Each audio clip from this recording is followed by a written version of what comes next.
এক জঙ্গলে বাস করত এক কাক আর এক হরিণ। কাক থাকতো একটি গাছের ডালে বসে, আর হরিণ থাকতো ওই গাছের নিচে। কাক আর হরিণের মধ্যে অনেক দিনের বন্ধু, কেউ কাউকে ছেড়ে থাকতে পারে না। কাক সকালবেলায় উড়ে গিয়ে খাবার খুঁজতে যেত, আর হরিণ বনের মধ্যে ইচ্ছে মতন ঘুরে ফিরে বনের ঘাস পাতা খেত। এদিকে ঘাস পাতা খেয়ে খেয়ে হরিণের চেহারা বেশ মোটা সোটা হয়ে উঠেছিল। তার কিছুদিন পর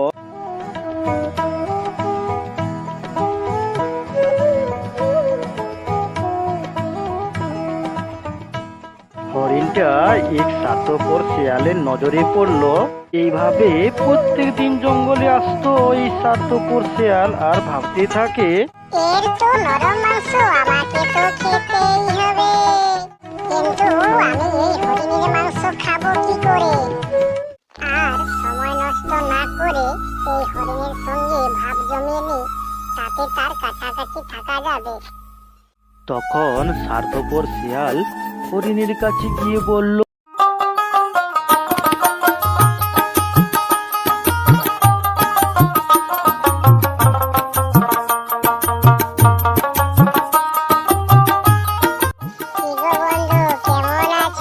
হরিণ বলল, কে তুমি ভাই?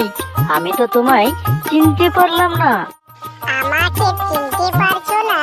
আমি হলাম এক শিয়াল, এই বনেই থাকি, কিন্তু আমার তো কোনো বন্ধুই নেই।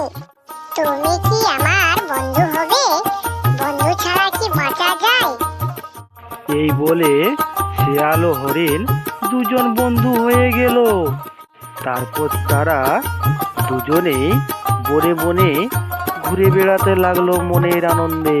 শিয়াল বন্ধু, তুমি চলো, আমার আরো এক বন্ধু আছে, কাক বন্ধু, তার সঙ্গে তোমার আলাপ করে দিই। হরিণ বন্ধু, কথাটি তুমি ঠিক বলেছো। চলো, এখন আমি তোমার সেই কাক বন্ধুর কাছে যাব।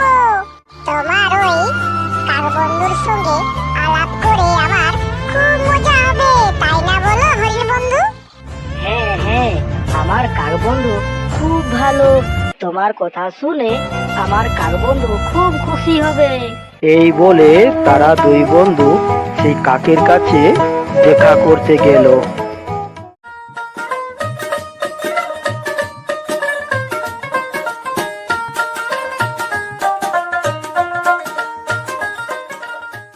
এদিকে কাক খাবার সংগ্রহ করে এসে গাছের উপর বসে বসে ভাবতে থাকে, আমার হরিণ বন্ধুজি কোথায় গেল? কদিন ধরে তাকে দেখতে পাচ্ছি না। হরিণ বন্ধু, হরিণ বন্ধু, তুমি কোথায় গেলে? হরিণ বন্ধু।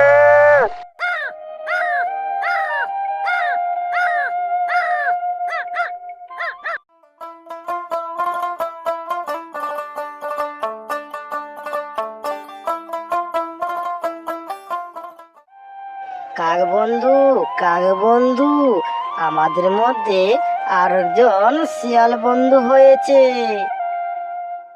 কাক হরিণীকে জিজ্ঞাসা করলো, বুঝে সুঝে বন্ধ করতে হয়, এই বন্ধ তুমি কোথায় পেলে?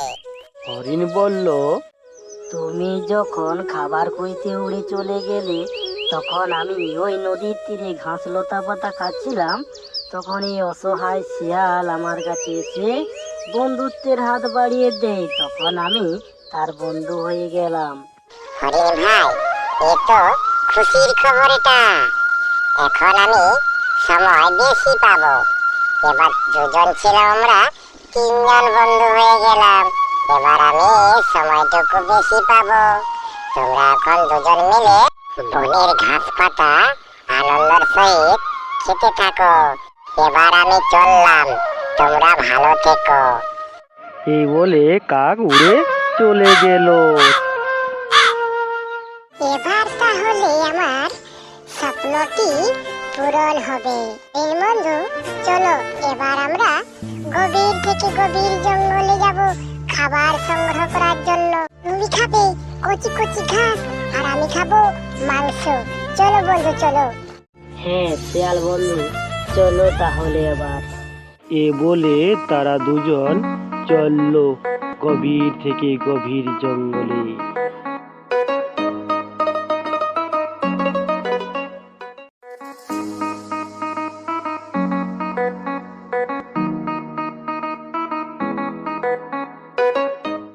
কি যে করি এখন আমি, কি যে করি এখন আমি, আমাকে অন্য কিছু ভাবতে হবে।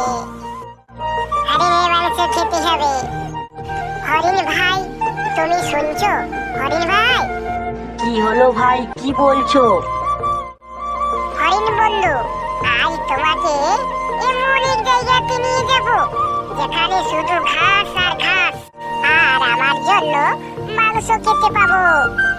তুমি তোমার ওই কচি ঘাস খাবে আর আমি শুধু মাংস। তারা দুজন এখন চলল সেই বাঁশ চাষির বাঁশ বাগানে। এইভাবে তারা প্রত্যেক দিন যেতে থাকলো আর বাঁশ বাগানের কচি কচি ঘাস খেতে থাকলো।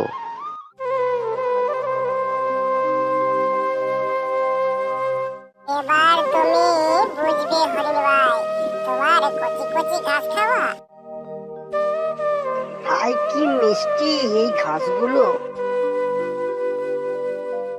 হাই হাই, সব খেয়ে ফুরিয়ে দিল আমার বাঁশবাগানের ঘাস।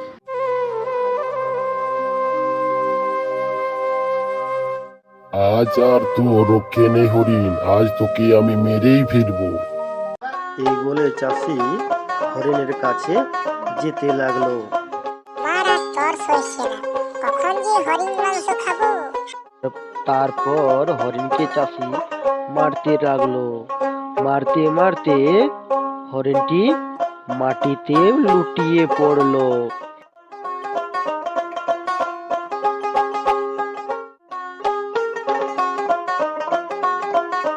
হরিণ তখন বলতে থাকে, শিয়াল বন্ধু আমাকে বাঁচাও, বাঁচাও শিয়াল বন্ধু। তুমি বন্ধু যতই চেঁচাও, আমি কিন্তু শুনতে পাইনি। তোমার কাক বন্ধুকে ডাকো। কাক শুনতে পেয়ে হরিণের কাছে উড়ে গেল আর হরিণকে বলতে থাকে, যখন এই চাষি এখান থেকে সরে যাবে, আমি তখন ওই গাছ থেকে সুযোগ বুঝে কা কা করতে থাকবো, অমনি তুমি ছুটে পালাবে।